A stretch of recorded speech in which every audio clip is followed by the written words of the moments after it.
Hello, good morning. Welcome to another live stream. That's right, I'm going to give it another shot and get more comfortable with doing it.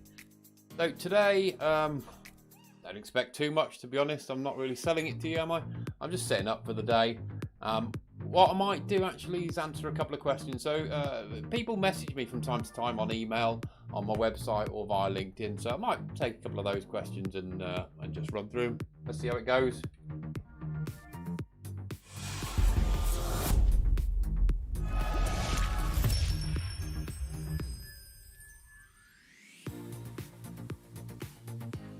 Hey, so welcome back. Hope you're having a great, what day is it today? Wednesday.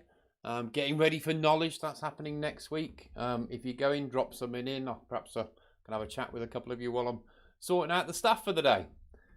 I'm not going, just in case you didn't know. So let's have a look. Let's do some screen sharing first. Right, okay. I'm on the right screen. The first thing I'm going to do, right, is someone messaged me. I did a live stream the other week, and someone messaged me about using a different Chrome extension to make it a bit of dark theme. I don't know, make the contrast a bit better. So I'm going to give that a shot. And that is using this thing, right? So I'm going to see what this is. Might all go. Right, let's relaunch. All right, well, okay. Let's go with it. Just trust that I am still streaming. Everything just went blank. Okay. Someone give me a thumbs up if I'm still streaming. So everything just went blank. I might have just cut you off. Hello in the comments there. So that is, what's that? That's darker, I'm assuming. So let's have a go with this. Yeah, so one of the questions I got asked the other day was, yeah, I can see. Good man. Cheers, Harry. Always rely on you to be there. Up early with the kids, are we? Yeah, someone messaged me the other day about major incident workspace or workbench. And I'll explain the issue that they're having, right? So if we got a major incident, oh, hello. It's all dark. Do I like that? Oh, I don't think I like that, but I'll try it anyway. Do we want new? Nah, let's not go to a new. Let's go to a resolved one. This is a PDI, which I finally got my hands on. It's a bit slow though.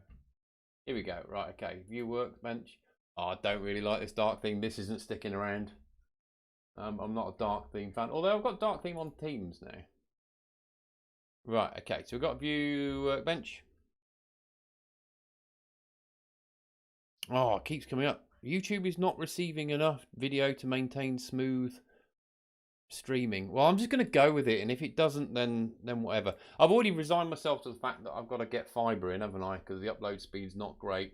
I think I'm on like 6.5 upload, and they dug up the road like a few weeks ago and put fiber in. So I'm gonna have to go to that. I'm expecting Harry now to go, yes, go for that. I've got like 5,000 upload speed or something ridiculous. Right, okay. Anyway, back to the point. Major incident report. In the workbench, you've got this post-incident report, and you've got things like overview, findings, and resolution. This is all standard out of the box, right? The issue that someone was having is that when they're clicking edit, it was loading a modal like that, but it was loading the incident form itself. So full-on default incident form. Do it. Yeah, cheers, Harry. Full-on incident form. When I do it, it just loads the section that I'm on. So overview, if we scroll down a little bit, again, this is all out of the box. Findings, clicking edit. It comes up with just the finding box, right? Now, I've got to be honest, major incident stuff isn't necessarily my forte, but I can tell you that when you click edit, that is just going to be loading a different view of the form, right? So there'll be a view somewhere with some sections that's called major incident findings or something of that nature. And when you click on it, all the out of the box kind of workspacey type stuff, the config will be saying load this view.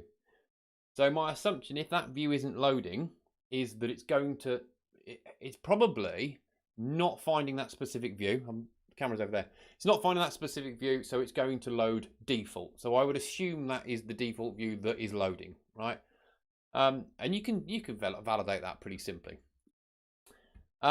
But just to go through the motions, so we go to sections here. So that's my first thing to mention. It's probably loading the default. But if we go into sections and go, what, for the incident table? We know that. What have we got? Edit. Here we go. Right, okay, so we go edit.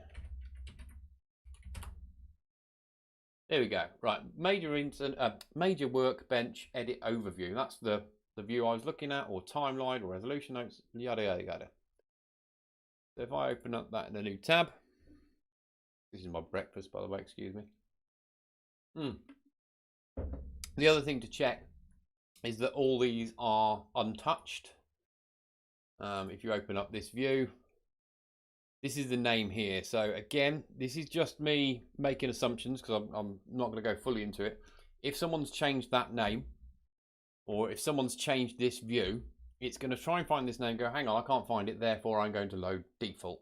Right, so I would go here, check this view exists, check whether it's been renamed, check whether someone's been messing around with it or whatever, and compare it to a PDI. That's a great thing that you can do, is get your PDI up and compare them side by side. Right, so I hope that helped. I'm sorry I didn't absolutely fix it for you. You need some context sometimes. However, I hope that helped. What else have I been asked recently? Ooh, workflow. No. The other thing I got asked, right? And this was like flow designer. And it wasn't a question of how do I do this. In fact, there's a theme with stuff that I get asked. It's more, it's supposed to do this, but it's not. And this is one of the things that maybe I find quite a bit, is that you've got all these training programs, you know, these boot camps or whatever. They always teach you happy path, because ServiceNow is this wonderful thing that always works in the way we want it to, right? But do they teach you about debugging, how to deconstruct stuff to logically go through and find out what the issue is? I don't know, probably not. Maybe they should spend a bit more time on that, because we'd all love to go into things and greenfield implementations, and greenfields when nothing's happened before and you just go in and do it fresh. That's simple stuff, right? But it's when someone else has been along before and you've got to kind of figure out what they've done. That's where I have the most fun anyway. If anyone's just joining, Harry, you put a comment saying that looks horrible. I'm assuming that does mean the screen and not anything that's around me at all. I'm hoping. Okay, so if we go into, what's this one I created? A flow. Oh, it does look horrible, this screen, doesn't it? Okay, here we go. So this is dark mode is horrible. Thank you for putting that that context in there. Yeah, this won't be sticking around. Look at this. If anyone's just joining and noticing, or just watching this and noticing the screen is totally different, they go, wow, what version have you got? I'm actually 3 versions ahead. No, I'm not. I'm just using some Chrome thing that makes it a dark mode and makes the contrast, which it might be visually helping on the video, but it's awful to look at from my point of view. Anyway, back to the point. Yeah, another question I got asked recently was, my flow is supposed to be sending out an email. However, the email's not going. You know, what's happening? So we all know there are a multitude of things that can be happening, but I guess my point is this, is deconstruct the scenario, or yeah, we'll go with scenario. Deconstruct the scenario. So this scenario is when the incident is updated to this state, send an email. To break it down into little parts and almost work from start to finish, right? So in this one, what we'd do is we'd go to the incident, and then we'd say, well, in the scenario that we think isn't working, are we changing the state to resolved? Yes. Okay. Is resolved still value 6? I don't know. Might not be. But again, yes, we can tick off that little box. Yes, we've changed the state to resolved. Excellent. What are we expecting to happen next? The email. Okay, so let's look at this. How are we passing through everything to this action that we need to pass through? Have we got a table in there? Yes. Have we got a 2 in there? Yes. Have we got a subject? Yes, the mandatory stuff. And I'll tell you what the issue was in a second. So that's next step.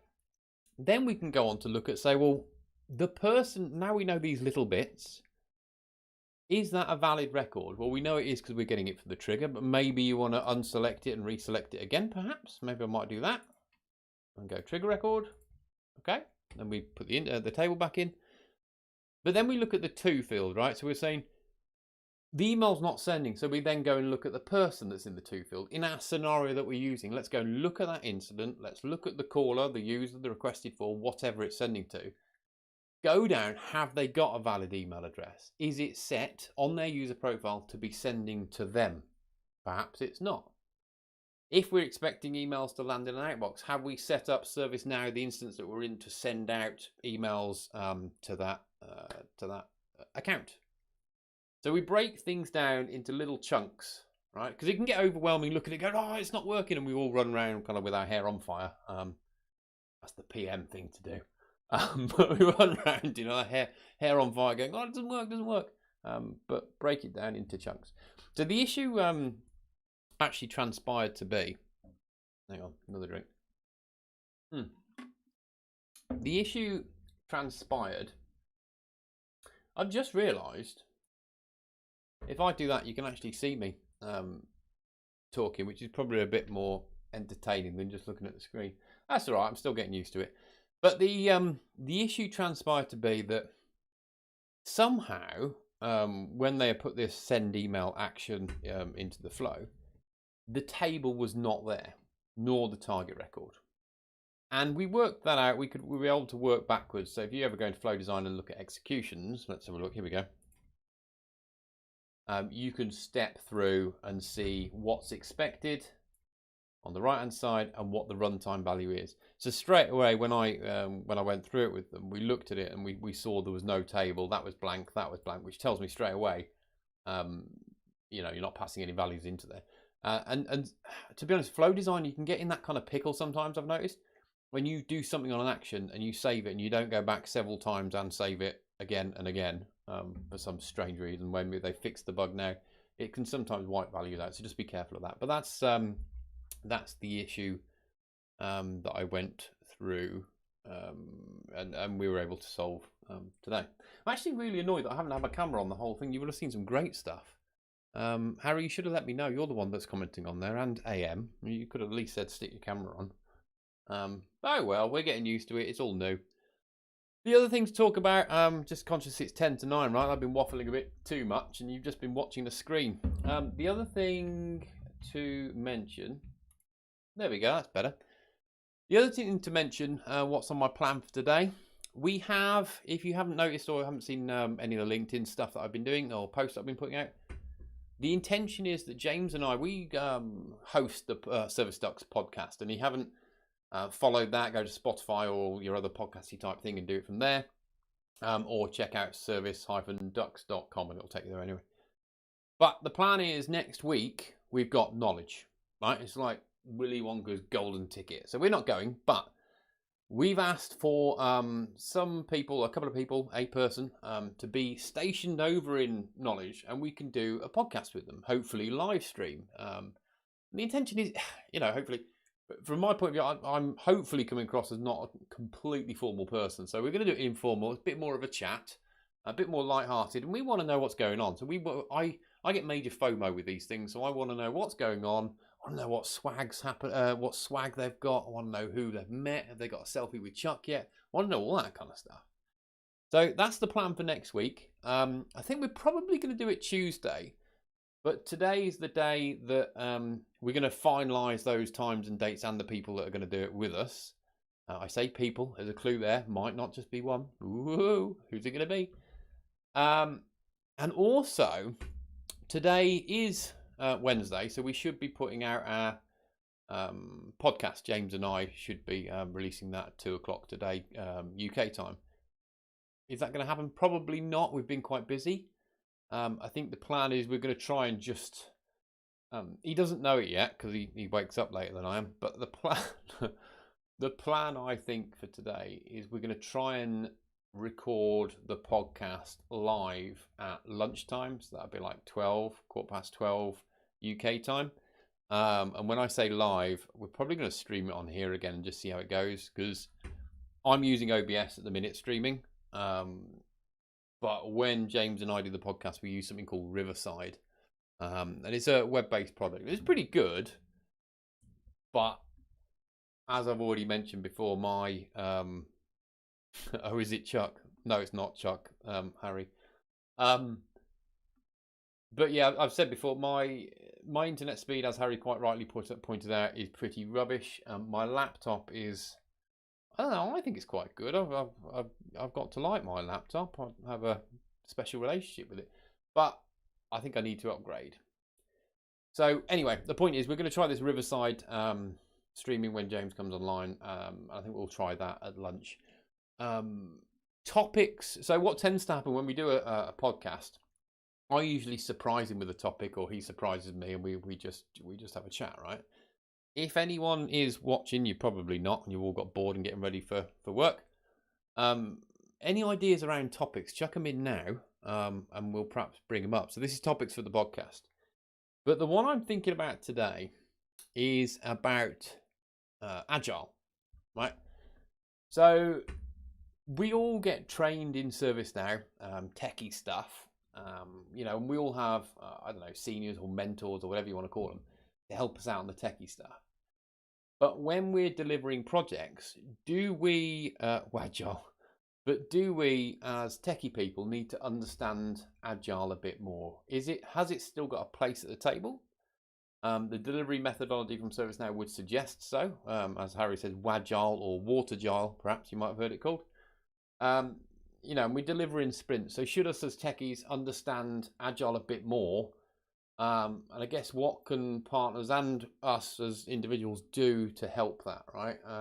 Because I think it's important. I've worked in many Agile environments, so I think I understand it pretty well. Although one of the things I always say is every day is a school day, right? So you can always learn something new. Anyway, so I'm thinking, waffly waffle, I'm thinking that might be the topic today. Specifically around, do techies need to understand Agile? Well, I think the answer is yes, right? But to what extent? So that's the plan. It is now, 8 minutes to 9. I think I'm going to call it a day because I'm going to go and grab a coffee before I start, get ready, probably set up all my work, make my notes of what I've got work related to do today, and then start all the stand-ups. So, remains me to say, I really appreciate you sticking by, coming in, commenting, Harry, AM, thanks for the comments and joining in. Apologies that the camera wasn't on throughout most of that, right? But you should have said, guys, why didn't you say, Russ, I want to see your face? Everyone wants to see me, surely. No sarcasm there. I don't know how that translates, not if you're not in the UK. But yeah, no, I appreciate you sticking by, and I look forward to more of these. Again, it is a bit of a learning curve with the tech. These things take time to prep, right? So I'm just trying to suck it and see what happens. So again, thanks again. Have a great day, and I'll speak to you soon. Oh, and don't forget, if you are around this afternoon at around 12:15ish, hopefully we'll be live doing the podcast. Harry, you're distracting. Hopefully we'll be live doing the podcast at about 12:15ish on YouTube. So stick around and have a chat then. Anyway, have a good day, everyone.